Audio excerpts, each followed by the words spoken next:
Okay, so we're all pretty comfortable with right triangles, right? They're neat, they're predictable, they have that perfect 90-degree angle. But what happens when a triangle doesn't play by those nice, neat rules? What happens when it's, well, a little bit weird? Let's find out. For right triangles, we've got our trusty Pythagorean theorem. It's awesome, but it's kind of a one-trick pony. It absolutely needs that right angle to work. So, what's the game plan for literally every other triangle in the universe? Well, these troublemakers have a name: oblique triangles. The key thing here is they're missing that 90-degree angle we love to use as an anchor for our calculations. And yeah, that makes them a little tricky. But don't worry, mathematicians came up with some incredibly powerful shortcuts to crack them wide open. And that's where our two heroes for this explainer come in: the law of sines and the law of cosines. Seriously, think of these as the Swiss Army knife of trigonometry. They're ready to help you solve for any side or any angle in pretty much any triangle you can throw at them. First up, we've got the law of sines. Now, the beauty of this formula is just how clean and symmetrical it is. Here's the deal. It says that the ratio of a side's length to the sine of its opposite angle is the exact same for all three sides. Just remember the convention: lowercase letters for sides and the uppercase letters for the angles right across from them. So when do you actually pull this tool out of the toolbox? Well, the law of sines is your go-to for a couple of specific setups. You're going to use it if you know two angles and any one side, or if you happen to know two sides and an angle that isn't the one squished between them. Okay, theory's great, but let's see this thing in action. Imagine we have a triangle. We know angle A is 40 degrees and angle B is 60 degrees. We also know that the side opposite angle A, we'll call it side A, is 10 centimeters long. Our mission, should we choose to accept it, find the length of side B. So here's how we use the law. It's as simple as plugging in what we know. We take our known pair, that's side A and angle A, and use that to create one side of our equation. Then we set it equal to the ratio for the side we want to find, B, and its opposite angle, angle B. And from here, it's just a little bit of algebra. To get B all by itself, we just need to multiply both sides by the sine of 60 degrees. That isolates B, and all that's left is to punch the numbers into a calculator.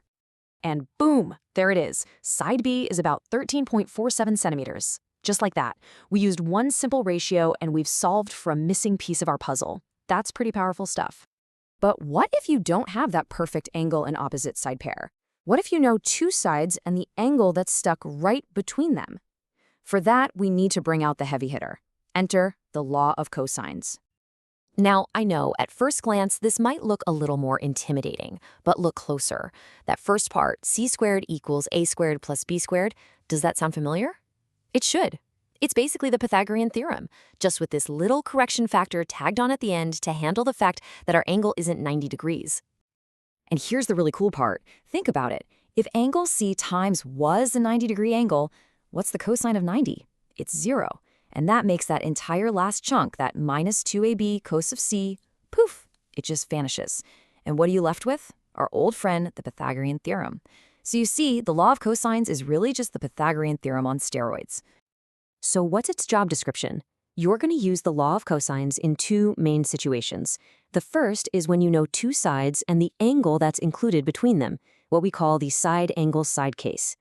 The other is when you know the lengths of all three sides and you need to figure out what one of the angles is. All right, let's put this power tool to work. Imagine we've got a triangle where we know side A is 8 centimeters, side B is 6, and the angle sandwiched right between them, angle C, is 60 degrees. Our goal is to find the length of the side opposite that angle, side C. Okay, it's time to plug and chug. We just substitute our values straight into the formula. So c squared is going to be 8 squared plus 6 squared minus 2 times 8 times 6 times the cosine of our 60-degree angle. From here, we just have to crunch the numbers, order of operations. So 8 squared is 64, 6 squared is 36. Now the cosine of 60 degrees is just 0.5, or 1/2. So that whole last term becomes 96 times a half, which is 48. 100 minus 48 gives us a nice clean 52 for c squared. But hold on, we're not quite finished. That's c squared. We need c. So we just take the square root of 52, and we find that side c is about 7.21 centimeters long. And just like that, another triangle puzzle solved. All right, so we've got these two amazing tools, but the big question is always, which one do I use and when? Let's put it all together with a super simple at-a-glance guide. This table right here is your ultimate cheat sheet. It really lays out every possible scenario. Here's the rule of thumb. If you have a complete pair, an angle and its opposite side, you're probably going to use the law of sines. But if your information is all about an included angle or you only have sides to work with, then the law of cosines is your best friend. This is your flowchart for solving any triangle. And that really gets to the heart of it, doesn't it? That's the real magic of these laws. They take what could be a really complex, head-scratching geometry puzzle and just boil it down to a few straightforward algebraic steps you can actually solve. So you might be thinking, okay, that's cool for a math class, but what's the point in the real world? Well, this stuff isn't just a classroom exercise. These principles are the actual foundation for how we measure and build the world around us, where perfect right angles are, let's be honest, a luxury. I mean, you find these laws everywhere. Think about navigation. Sailors, pilots, they're all using this to plot their courses. Surveyors use them to measure huge pieces of land and draw property lines.